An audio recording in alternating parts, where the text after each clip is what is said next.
कार्तिक मास कथा 18वां अध्याय हो।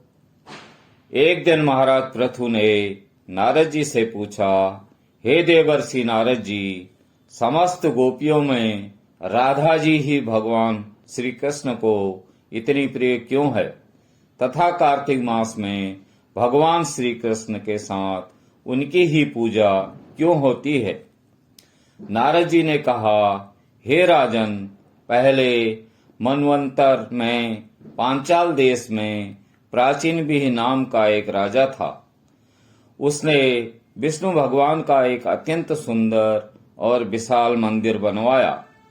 उसमें नित्य प्रति विधि विधान से भगवान का पूजन हुआ करता था।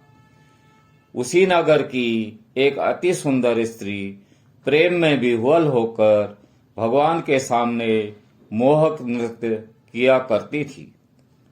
उसकी हर समय एकमात्र यही लालसा रहती थी कि वह किसी तरह भगवान के गले में बाहें डालकर नृत्य करे।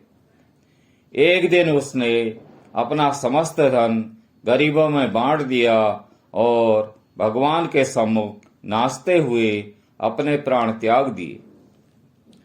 स्वर्ग में वह स्त्री चंद्रकीर्ति नामक अत्यंत सुंदर देवांगना बनी। एक दिन वह दर्पण में अपना अद्भुत रूप लावण्य देखकर मन ही मन कहने लगी कि भगवान के अतिरिक्त अन्य कोई मेरा पति नहीं हो सकता। ऐसा विचार करके वो भगवान की छवि मन में धारण कर नृत्य करने लगी। कुछ समय बाद दैत्यों के आतंक से दुखी होकर समस्त देवता ब्रह्मा जी की शरण में गए।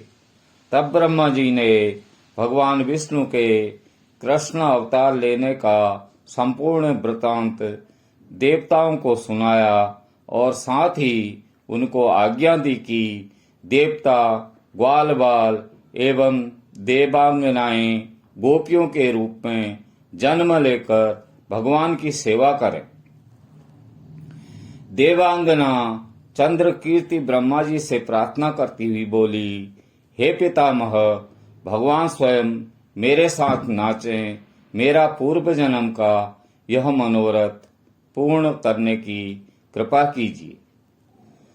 तब ब्रह्मा जी ने वरदान देते हुए कहा, तुम नंदग्राम में वृषभानु गोप के यहाँ राधा नाम से जन्म लेकर समस्त ब्रज गोपिकाओं से अधिक भगवान को प्रिय होगी। उस समय भगवान तुम्हें अपने प्राणों से भी अधिक प्रिय समझेंगे तथा रासोत्सव में तुम उनके साथ नृत्य करोगी।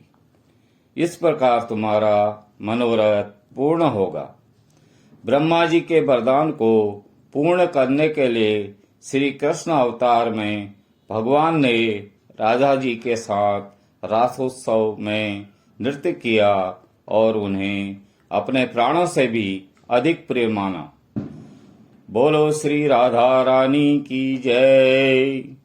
इति 18वां अध्याय समाप्तम। भजमन नारायण नारायण नारायणं श्रीमन नारायण नारायण नारायणं। बोलो नारायण नारायण नारायणं श्री हरि नारायण नारायण